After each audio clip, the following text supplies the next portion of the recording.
Okay, this is going to be chapter 38 of the Reappearance of Rachel Price. And yes, my hair is in a towel wrap. Now that we've discussed that, we don't need to put it in the comments. Okay, great. 38.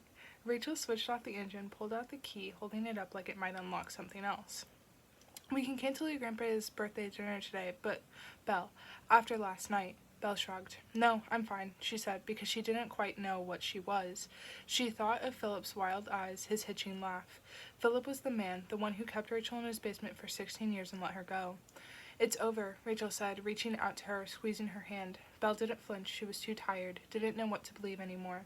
If they'd found the man, did that mean Rachel wasn't lying about any of it? Had she been wrong? Come on, Rachel climbed out, Belle mirroring her on the other side. Miss Nelson was standing in her open doorway watching like she had last night when the cop showed up. Belle nodded at her. An apology. A truce. Belle, a voice sailed down the street. It was Ash, hurrying toward them, navy sweater with white birds. Belle glanced at Rachel. I'll go inside, Rachel said. Start clearing up.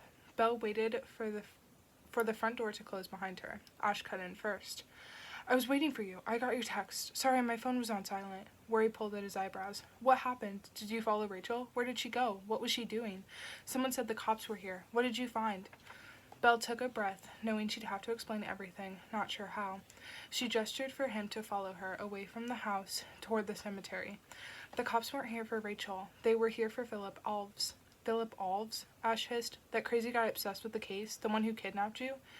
He broke into the house when he saw Rachel leave, looking for clues, but I was there.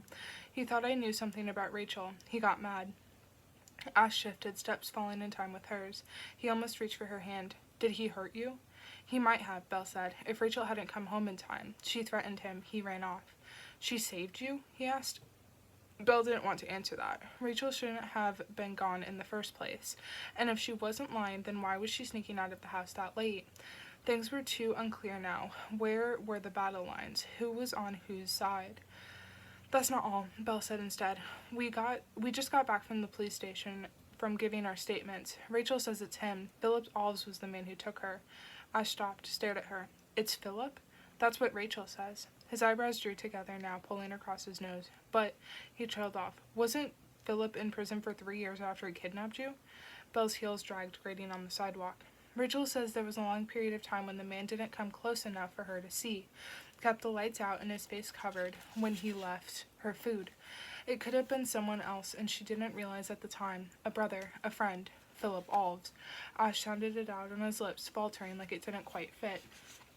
The police showed her Philip's mugshot when she first returned, asked if he was the guy. Belle said. She said no at the time. She didn't recognize him until she saw him in person, the way he moved, the way he breathed.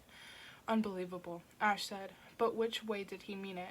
They walked the path through the cemetery, red leaves dotted on the grass. So now they have to find him. They already did. State police picked him up a few hours later walking down the highway. Route 2. He's been arrested, being questioned by the feds now. I broke his nose, by the way, she said, so he knew she hadn't needed Rachel. She might have been fine on her own. Philip Alves, Ash said again, leaving the name there, floating in front of them, walking into it. Why do you keep saying it like that? Belle snapped. She stopped walking. I guess it's just... Do you believe her? The knot twisted in Belle's gut. She went back to an answer that was safe, hiding behind it. I don't know. But what about everything we found? If the answer is just that Philip Alves, a stranger, abducted her, why did she borrow that money from Julian Tripp right before she disappeared? I don't know. Belle hid farther behind it. Maybe the $3,000 was for something else, not for running away. What about the sighting in January, the red top and black jeans? Maybe it wasn't Rachel. What was she so desperate to find in your grandpa's house? I don't know. Maybe it doesn't even matter. And maybe the cup she'd seen in the trash was just another coffee cup with a cow. They couldn't be rare. Ash stared at her like he didn't understand, and maybe Belle didn't either. Why was she defending Rachel now, taking her side even when it felt wrong to say it? Because the other option, if it wasn't Philip Alves, was to trust what he said instead, who he thought had taken Rachel after obsessing over it for 16 years. Dad leaving with a packed bag in the middle of the night. Dad talking to some unknown man about his alibi in the months after Rachel disappeared. Belle could choose to believe Rachel or to believe Philip Alves, and Rachel was the easier choice. Didn't hurt as much. Philip Alves, Ash said one more time. Stop saying it like that. I'm sorry. He looked at her under the shade of the red tree. I guess I just thought the answer would be closer to home. Belle tilted her chin. Closer to home? What do you mean by that? No, nothing, he backed off. It just seemed. You mean my dad, don't you? I didn't say that, Ash said, hands up, tiptoeing around a landmine he'd already set off. But you meant it, didn't you? Belle locked her jaw, hardened her eyes. Why does this always happen? He had a fucking alibi. Her mind battened down, shutting out Philip's deranged rambling. It has to be Philip. My dad didn't do anything. I know that, Ash. Knew it. Had to believe it. She was alone in the world without him. And maybe I'm wrong. Maybe he did believe me. Maybe he did leave me. Run away to Canada. Maybe he thought with Rachel back that people would start suspecting he was involved in her disappearance, just like you're doing now. Maybe he knew people would turn on him again and he was scared. And now when the news breaks about Philip's arrest, when there's finally an answer to the Rachel fucking Price mystery, he can come home. He'll finally be free from people like you. Charlie Price, a name forever marred after Dave Winter arrested him for something he didn't do. That made sense. Dad leaving for that reason. Belle could shift things around in her head to accept that. That's not what I meant, Belle. Please. He told me to stay away from you right before he disappeared. Did you know? Belle said, going for his weak spot. She knew Ash now, and he knew her. And that meant she knew exactly how to hurt him, how to lash out and make it last. He warned me, said you were using me for the film, manipulating me about Rachel. I'm surprised you don't have a camera on you now. Wouldn't this be great footage for your little film, huh? My name's not in the title, but I'm the heart, remember? Or maybe you just told me that to manipulate me, so you can press Ramsey, make him think you aren't a total waste of space. Her eyes stung. It wasn't working, not the way it should, because it was too late. She'd let him in too close, and now it hurt her too. Where's your camera, Ash, huh? She pushed him in the shoulder, jabbed him with 2 fingers. That's all this is supposed to be, isn't it? You and me. It's pointless. It doesn't matter. You're leaving. You were always leaving. You don't really care apart from making a great film for Ramsey. Plotty, twisty, one the big broadcasters will pay a bunch of money for. Come on, where's your camera? Belle, stop. Ash's voice cracked in 2, eyes glazed with uncried tears. That's not fair. I know what you're doing. Then it's done, okay? Belle's breath hitched, hands shaking. It's done. She left him there, standing by a row of graves under the bleeding tree. Waited until Ash couldn't see her anymore to wipe her eyes. I bought a birthday cake. You don't think he'll mind? Rachel asked, stirring the mac and cheese on the stove. Didn't think we'd have time to make one. It's fine. He won't remember. Belle stared out the back door as the evening darkened, her reflection as Philip snatched her hair back, barring her throat. You okay, Belle? Rachel paused, adding salt to the pan. Yeah, she sniffed. Are you okay? Rachel turned. She seemed surprised by the question. So was Belle, if she was being honest. A smile flickered onto Rachel's face, unsure at first until she met Belle's eyes. Across the room from each other, but it wasn't such a great distance anymore. Yeah, she said too. I'm okay. Belle nodded. I should probably get ready. We told everyone 7:30, right? Rachel checked the clock on the oven. 20 minutes to go. Perfect timing. Belle went upstairs, changed into jeans and a cardigan, brushed her hair. She had washed it twice since Philip had touched it, left his blood behind. It still didn't feel clean. She put the hairbrush down on the windowsill beside the photo frame. Her and Dad beaming for the camera, the same one he had on his keys, Storyland for her 12th birthday. Belle's thumb passed over the photo, her face reflected in the glass. Young Belle in one eye, Dad in the other. He'd been missing 13 days, but now, because of Philip Alves, everything was going to be okay. Dad could finally come home.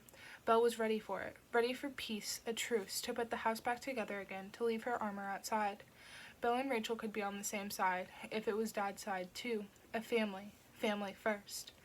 Her eyes trailed away to her nightstand. She followed them, opening the drawer to her collection of stolen things. She realized something, looking down at the pens and lip balms, that one unusable AirPod, the queen chess piece.